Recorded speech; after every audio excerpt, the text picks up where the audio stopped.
Be en route to Grimes and Walnut for a disorderly male causing problems in the store. Oliver was at it again.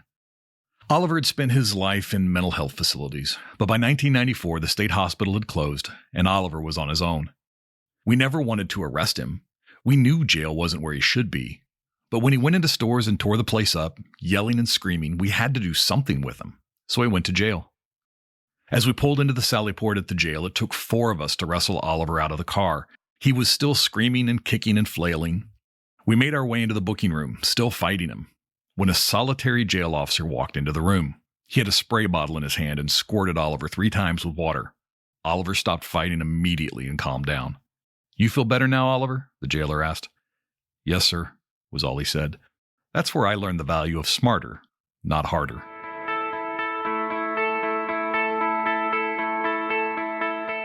It's time to start telling our own stories. I'm Steve Kellums, and welcome to Blue Canary.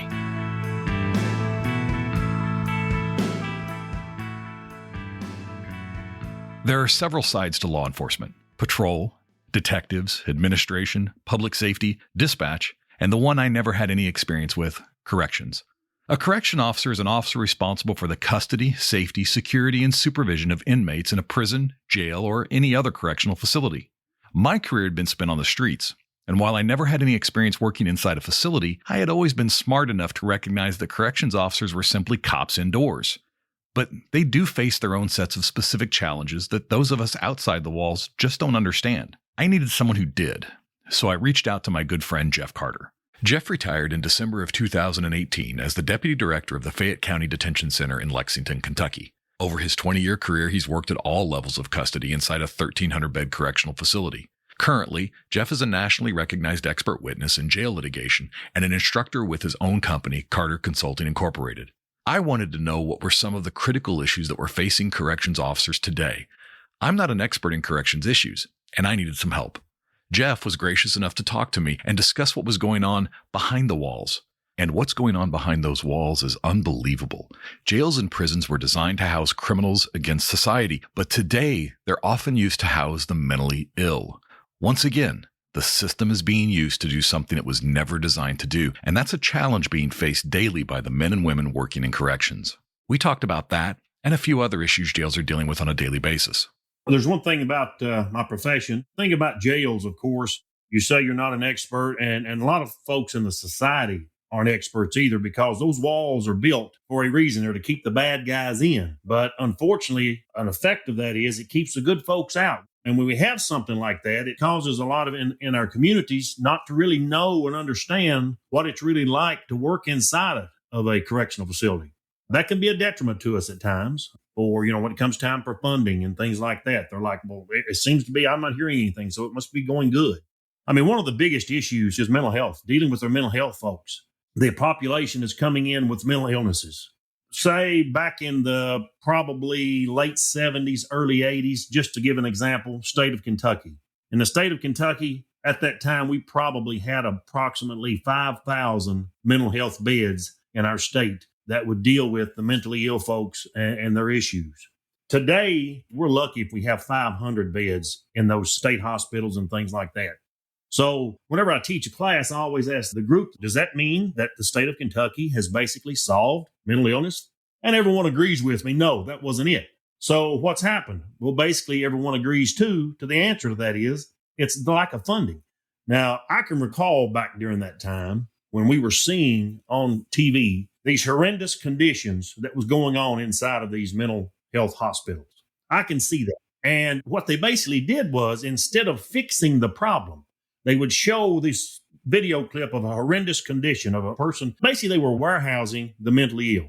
That's how to look at it, okay? So what they said is instead of coming up and fixing that problem, they basically threw the baby out with the bathwater and just shut the facility down. Well, that didn't cure mental illness and shutting that mental health hospital down. All it did was shove those people out the doors, and then where do they normally come then? They have some type of interaction, with you, law enforcement, and then in turn comes to us in the jail. In the 19th and 20th centuries, warehousing of mentally ill people became the standard. The mental institutions became overcrowded and required more funding and support to provide for their patients. The overcrowding and lack of funding particularly during economic downturns and wartime, led to serious issues within the institutions. Asylums became notorious for poor living conditions, lack of hygiene, overcrowding, ill treatment, and abuse of patients. In the 1950s, antipsychotic drugs became more common, which led to the push for deinstitutionalization. Between 1950 and 1994, roughly 487,000 mentally ill patients were discharged from mental institutions. While this was undoubtedly a good move for some of those patients, others just can't function outside of a facility.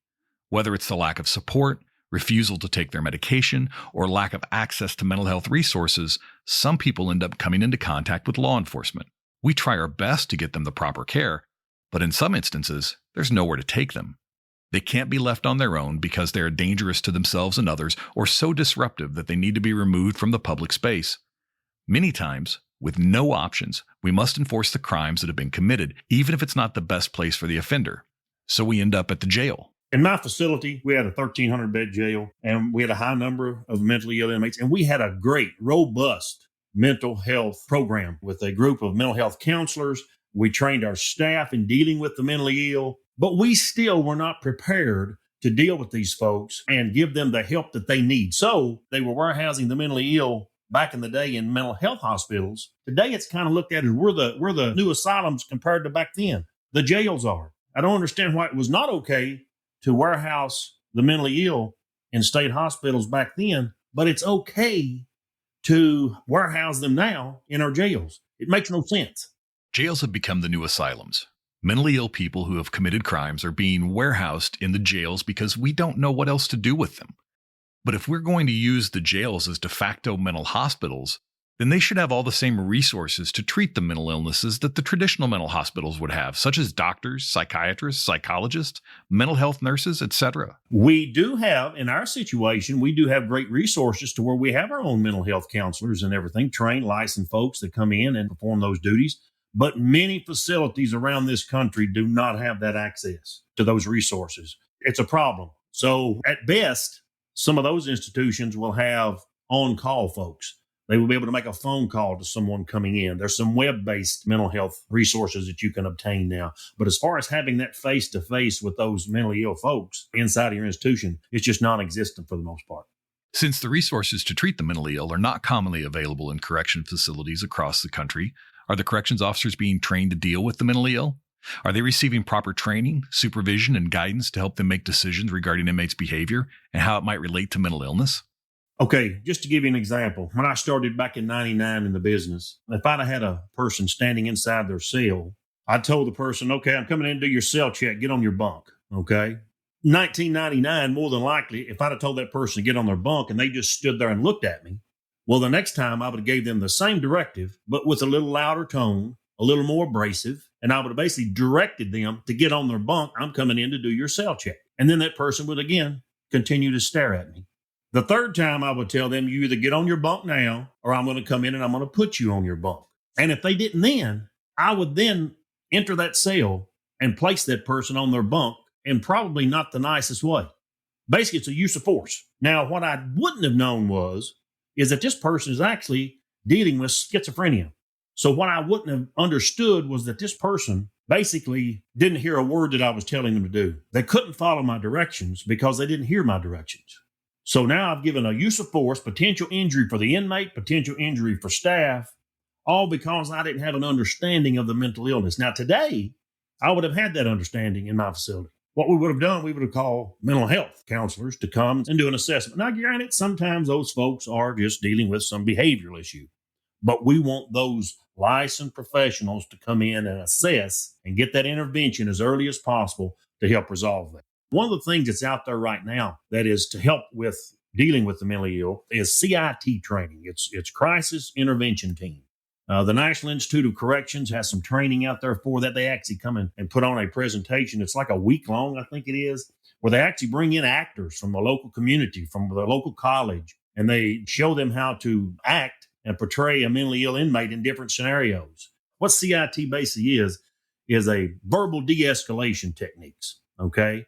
Trying to help get the individual to see a different way of thinking, change their thought process, and get them to be more compliant with whatever needs to happen, either go to the hospital or what have you. but they failed to train those deputies inside the jail. Why? Where does these folks go? An officer out on the street may deal with a mentally ill person, depending on how long the situation actually occurs, but say 30, 45 minutes, maybe even an hour. But your jail officers are going to be dealing with this person for days.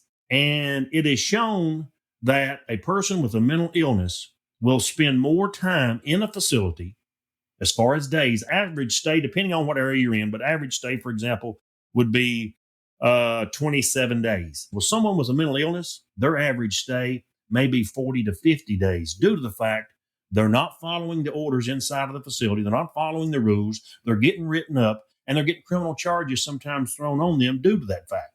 Sometimes their mental illness is taken into consideration. Sometimes it's not. So dealing with the mentally ill inside of the institutions right now, we are basically we're forced to deal with them, but overall, we're not prepared. In this country, over 2 million people enter a correctional facility each year with some type of severe mental illness. And we are not prepared to handle those folks in an appropriate manner. Corrections officers overall are not properly trained to deal with the challenges presented by mentally ill inmates. While some facilities have the necessary resources and training does exist for officers, it just isn't universally used. Is cost the issue? And how big a problem is it? Average cost of a person in jail for the nation right now could cost around, say, $10,000, whereas a person with a mental illness, due to the fact of their psych meds, the counseling, and all that stuff, if they get to receive that, if they're lucky enough, could run into $30,000, $32,000.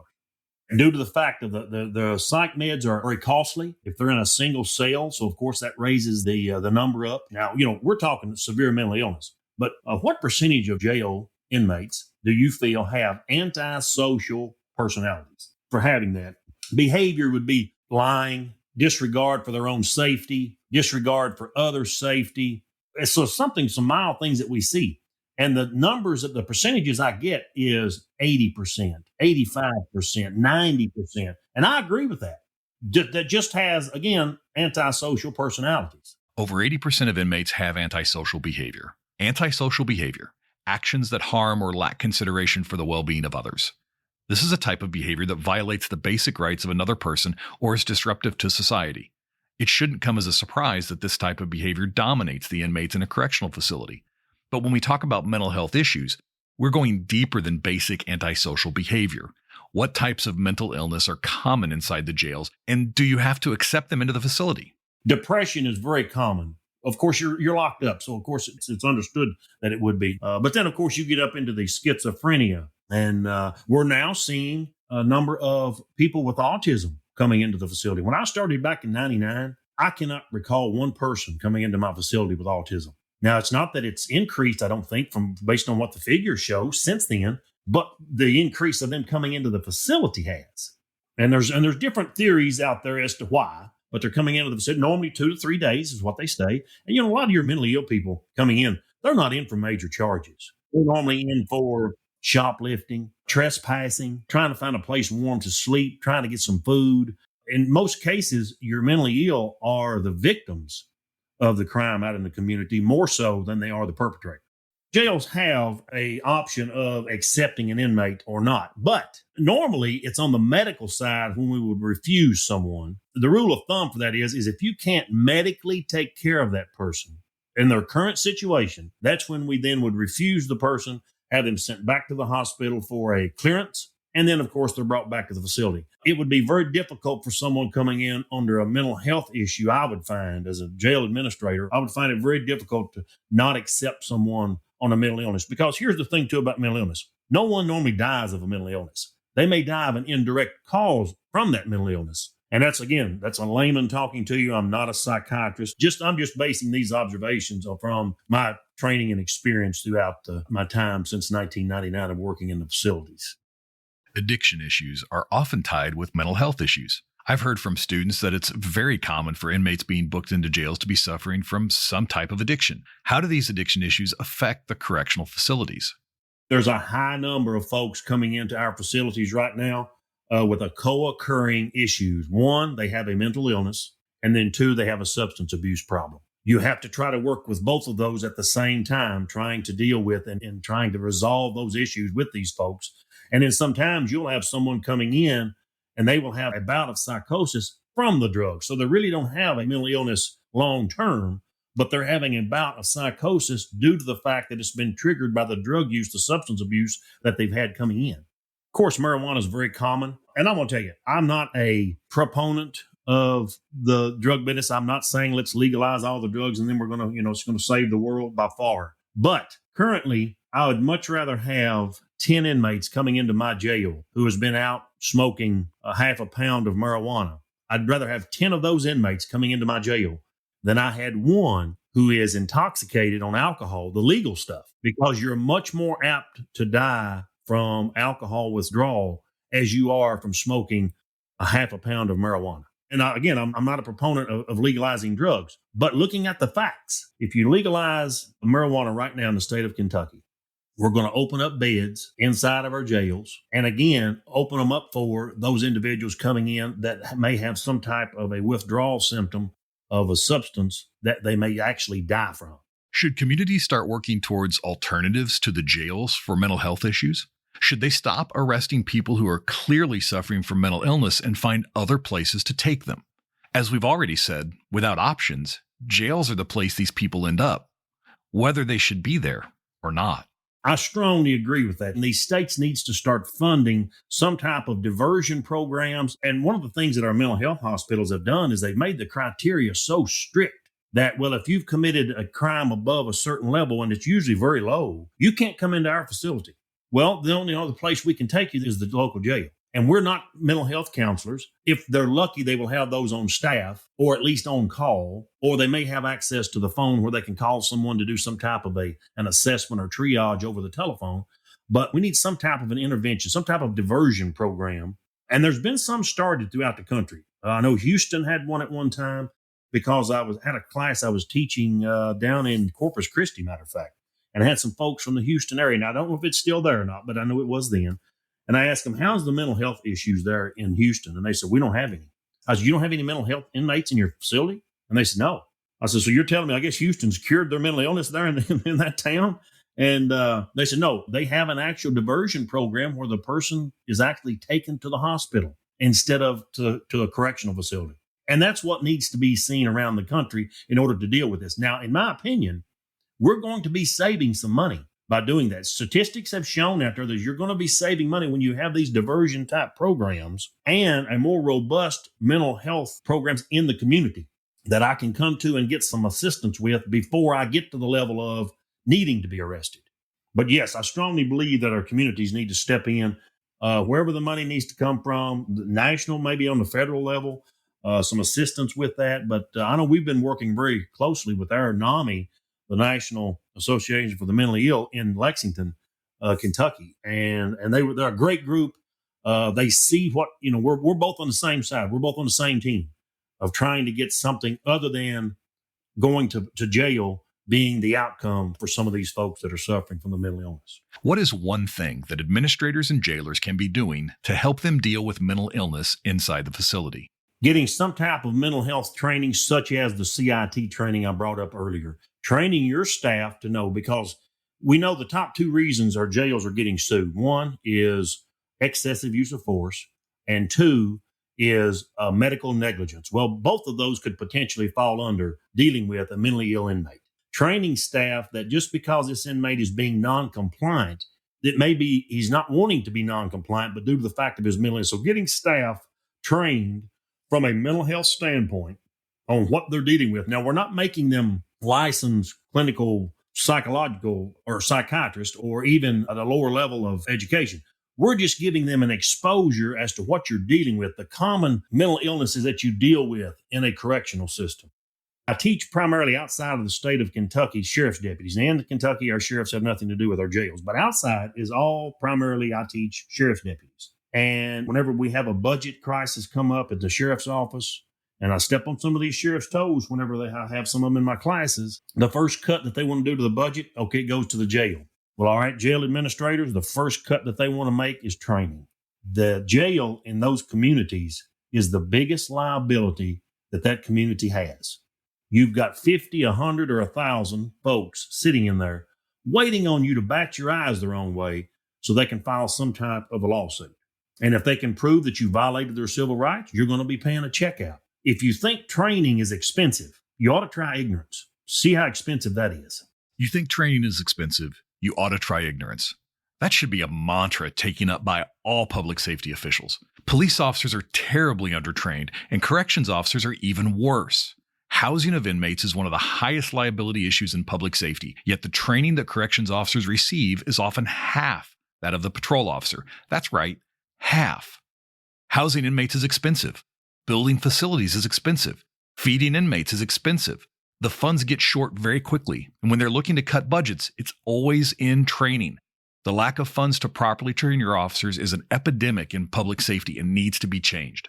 Officers are being put into extremely stressful and dangerous situations daily, and when they're expected to make do without proper training, they don't stay very long.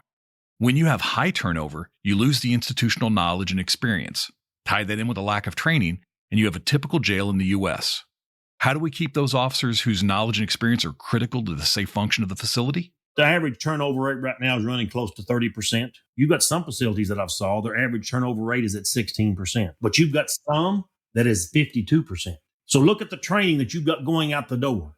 The money that you've spent on those folks to train them, the experience. I don't want an officer sitting in my triage area, the booking area, because that's a very critical area whenever they're first bringing an inmate in the door and they're giving you all their information. That's where we don't know nothing about this inmate potentially, and we have to gather all that information. They're making an assessment. If they don't have medical on post, they may be hopefully they're trained in some type of to make those medical assessments. Well, I teach to do either a medically trained officer or a medical professional that's there to make that decision. But that's a very critical area. That is not the area that you want your new staff.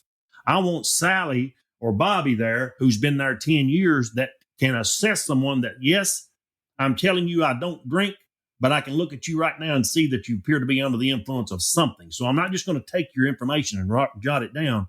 I'm going to make an observation based on that. And then we need to get some type of an intervention as soon as possible, depending on the current situation.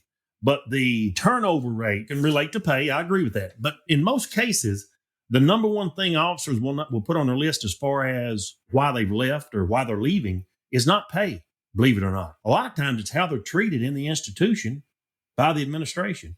And I'm teaching a leadership course right now. The main thread throughout the whole training of this leadership course is showing your people that you care. That doesn't cost anything, but that can help your turnover rate exponentially. And when I started in the business, we came to work at our agency thinking, I'm going to make a career here. I'm going to retire from here. And I keep looking, I started my 401k donation also, although we had a pension coming, but still I wanted to start a 401k. I started that back then because I knew I was going to be there. The folks we've got coming in the door right now, they do not know life without the internet. It's instantaneous gratification from obtaining information. If I have a question, I can find the answer out right now. And what basically they will tell us is, I'm going to give you about 3 to 5 years of my life, and then I'm going to get bored and I'm going to go do something else. What can we do to retain those folks? Well, they want education. They want training, even if it's an elective. Let's say, instead of the core training that we must get, what if it's nothing more than gang signs? And then you task one of your officers or your deputies, task them with putting that together. So they feel a little bit like they have basically been pulled into the decision-making of the facility. They have buy-in because I'm now creating this training program. And then they present it. They get that extra training for the other staff. So you've got a win-win situation. And that's just a couple things that you can do in order to help retain staff. How do we get the administrators to see the importance of training?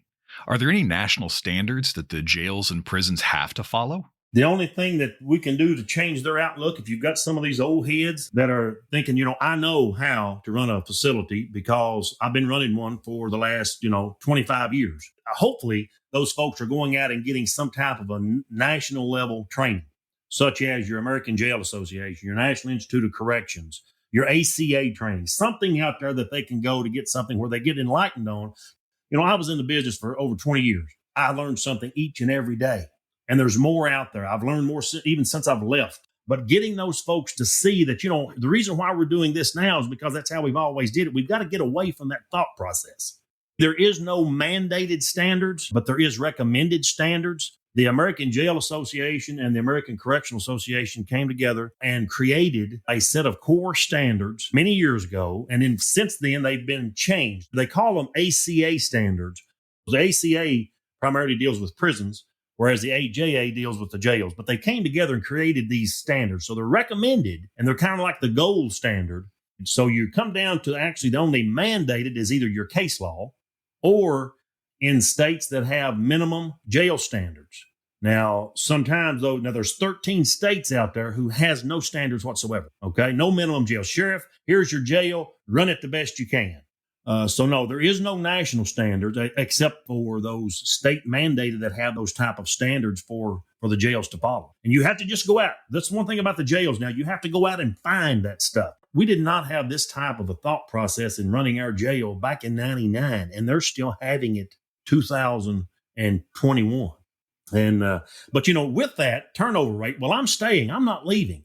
Well, then what happens is you got the overtime. Granted, I'm making a lot of money. I just don't have any time to spend it because I'm making this overtime. It's a budgetary hit for the facility or the county or the state, depending on if it's a state prison. But over a period of time, you're going to get burnt out. And then I can either decide to stay with this good money, but I'm always at my facility, or be with my family. I mean, we all in our field, in our professions, have missed ball games. We've missed some things that we wish that we were able to go to due to the fact of the obligations for our position in order to provide for our family. We know that.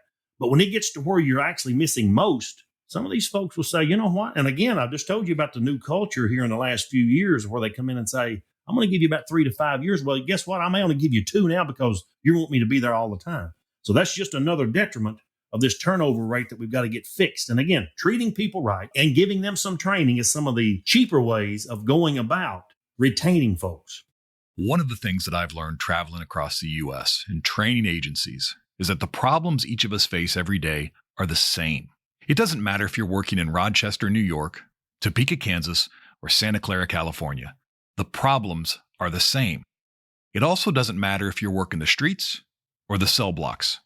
We're all in the same boat. And that's the story we have to tell. Blue Canary is here to help you tell your stories. And I couldn't do that without the help of some very generous sponsors. Let's take a quick break to hear from one. Help your team rise to increasing expectations with Agency 360's cloud-based software. Whether it is for the training of new employees or annual performance evaluations, Agency 360 can help trainers and supervisors streamline documentation, create consistency, and communicate clearly. Help retention by setting the tone and culture early with Agency 360. Learn more at agency360.com. That's AGENCY360.com. Thank you for joining. As always, I'm curious what questions you're getting asked. What isn't the news covering? What story needs to be told? Connect with me at bluecanarypodcast@gmail.com.